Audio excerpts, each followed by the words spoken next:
Hello, and hey, you. About to comment before watching the section regarding the Atalanta red card. Don't do that. Listen first. We get the rule book out, and then make your arguments. As for the rest of you, and even those who are going to comment based on the title, welcome. Welcome to another recap of this week's Champions League football on Rabona TV. I'm Paco. Thanks for joining us, and thanks to everyone who joined the watch-alongs this week. And we'll have another one today for Benfica versus Arsenal. Should be... Look, I pray we win, but do I expect us to win with the form we're in? No. But anyways, we're talking about the Champions League. If you're new here and want more videos weekly, including a weekend recap every damn Monday, live streams, etc., subscribe to find your way back and join this amazing, growing community. Now this was not the match that we were promised, but as I said during the live stream, given it was a Champions League knockout round, I should have known better. Now, Atletico Madrid have played more expansive football this season by their own standards. Their former standards of the last two seasons have managed to bore people into comas. Whereas this season, damn it, they've been interesting to watch for the most part. But with this match against Chelsea, it felt like a reversion to the old Atletico, didn't it? First off, a huge hats off to Thomas Tuchel and Chelsea, as he got everything spot on against this Atletico Madrid side. He guessed that they would have played this way, basically. He didn't hide. He tried to dictate the play, which they absolutely did. And they carved out genuine chances, multiple genuine chances, against one of the best defenses in Europe.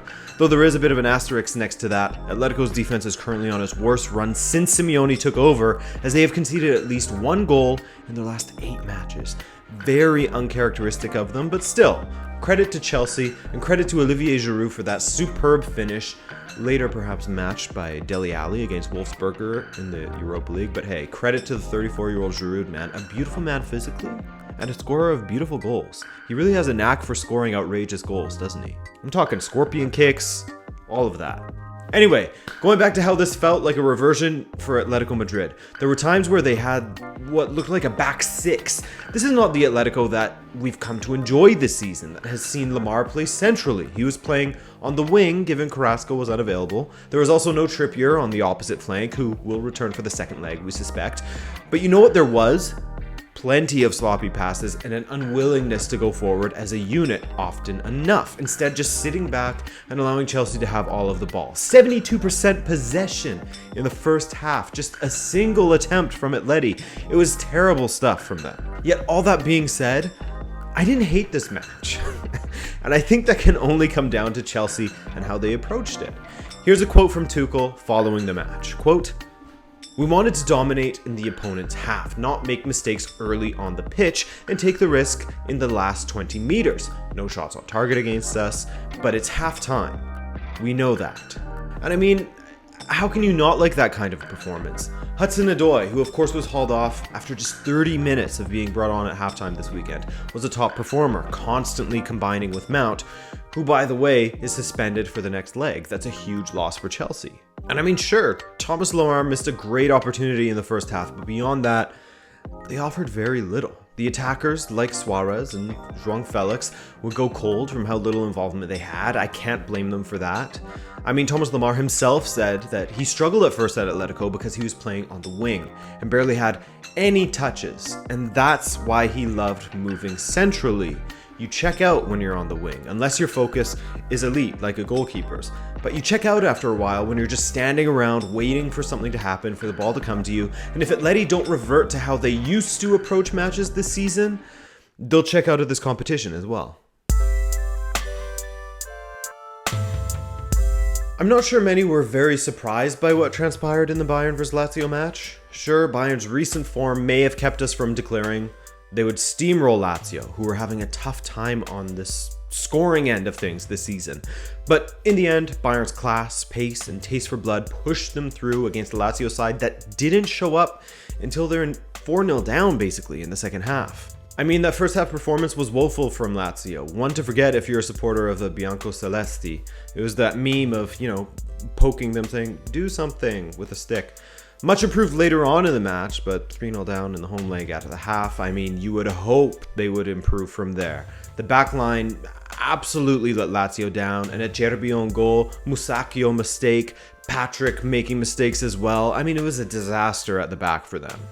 Admittedly, I don't have as much to say about this game in comparison to the Atleti one, as this one sort of followed the script. I'm not sure they have much of a chance in the second leg. It would require a collapse that this Bayern side doesn't seem capable of doing right now. They're too German. But if anything, the second half was encouraging for Lazio. For Bayern's part, Musiala starting and scoring will of course get the headlines, coupled with, his decision to represent Germany as opposed to England. He's representing the country he was born in. Leroy Sané starting and scoring as well. Lewandowski getting a goal also. Easy for them, really. And perhaps the best performance we've seen from Bayern Munich since... admittedly, I had to look back on their fixtures for this one, but I think probably their best performance since pre-Club World Cup, about 2 weeks ago or so. They had that spell prior to the Club World Cup in which they won 5 matches consecutively in Germany.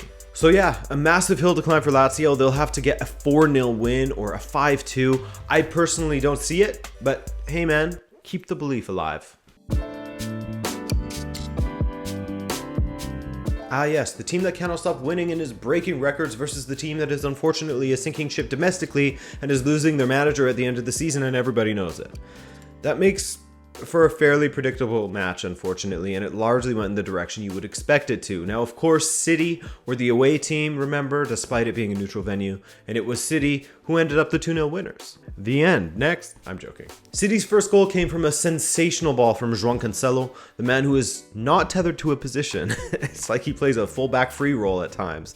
This time on the left side of City's defense as Walker filled in on the right. Cancelo would cut inside constantly, and his curling delivery to the far post was nodded in by Bernardo Silva, a guy who is really finding his form again after going missing for a while in 2020. Gabriel Jesus could have made it 2-0 City in the second half, but he took far too long to get a shot off, and a last-ditch tackle by Elvedi saved the day. But what on earth are you doing, Gabriel Jesus? Very frustrating player at times. That ended up scoring later. Again, Cancelo's delivery was the catalyst to the goal as another looping ball to the back post found little Bernardo Silva again. And this time, Silva headed across goal, and that was slammed home by Gabriel Jesus. 2-0 City. Gladbach never really lay a glove on them until the latter half of the second half. Late on, a bad giveaway by Rodri led to a Hans Wolf opportunity, but it was saved by Ederson, who's also in great form these days. I remember in the video I did with Stephen McInerney from December, when City's defense was flying, but their attack wasn't at it, and he described Ruben Dias as boring, but in a good way, because he was just always good, and City fans were used to him always being good already, so it was never a surprise that he was good.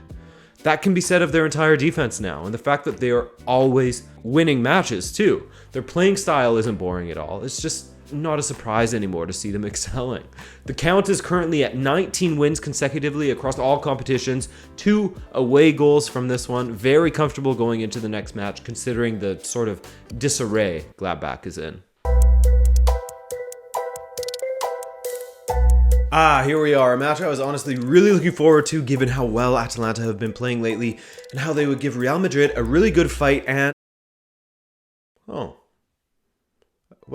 red card after 17 minutes. Well, that's no fun. And during the stream, I said it was the right call. But after it, I managed to get my head all in a tizzy and question if it was the right call. So, the only thing we can do, look back at the scenario, then look at the rules, and I'll make my judgment call from there. So, here's a screenshot of where the contact happened. I wish that I could show you a video, but I can't. Mendy streaming through on goal, and Freuler cuts across him to make a last-ditch tackle when he didn't really need to. He tried to cut across and get the ball, but ended up bundling into Mendy, and the ref didn't hesitate to give him a red. Now, Romero is circled because we are constantly fed this idea of last man by the media, and it gets us all confused. But with the changes to the rules, there's no last man aspect to this anymore when it comes to deciding if it's a red or not. We were told in the past, if you were the last man and you take someone out, it's a red. But if there is one person that is further back than you, it's not a red. Freuler wasn't the last man. It seemed like maybe a red was harsh, but what did the official rules from IFAB say? Denying of an obvious goal-scoring opportunity or dogso is what we're dealing with here. So, if this had happened in the box, it would have been a penalty. no doubt. And a yellow card as per the rule change, so there's no longer the sort of double jeopardy aspect of both getting the opposition player sent off and a penalty. I'm glad they got rid of that. It was a super harsh rule, or a super harsh reality because of the rules. But this was outside of the box, so as the rules say, the following must be considered by the referee. Distance between the offense and the goal, general direction of play, likelihood of keeping or gaining control of the ball, location and number of defenders. Distance between the offense and the goal, I mean, he would have been in clear around the edge of the box, so that gets a check mark.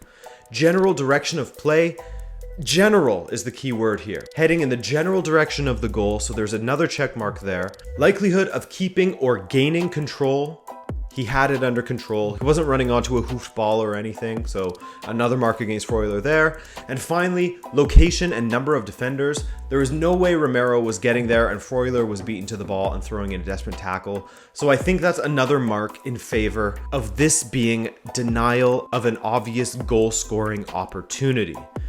Look, you guys know I have a soft spot for Atalanta, and I love seeing a team from a small town like Bergamo do well, of course, especially with the budget they have. But bias aside here, I think the referee got it right. You hate to see it so early in a match especially, and it definitely killed the match, but that's not really for the referee to worry about. It ticked all the boxes. To their credit, while Zapata was still on the pitch, Atalanta gave it their best effort to ignore the fact that they were down a man, and they were convincing of that at times, but in the second half, Madrid took hold and eventually found the winner via Ferland Mendy. Had his fingerprints all over this one. Unlikely goal from him, curling one in on his right foot from outside of the box. A beauty, an unexpected beauty from him. And of course, if we're talking red cards, Casemiro absolutely should have been sent off as well for simulation.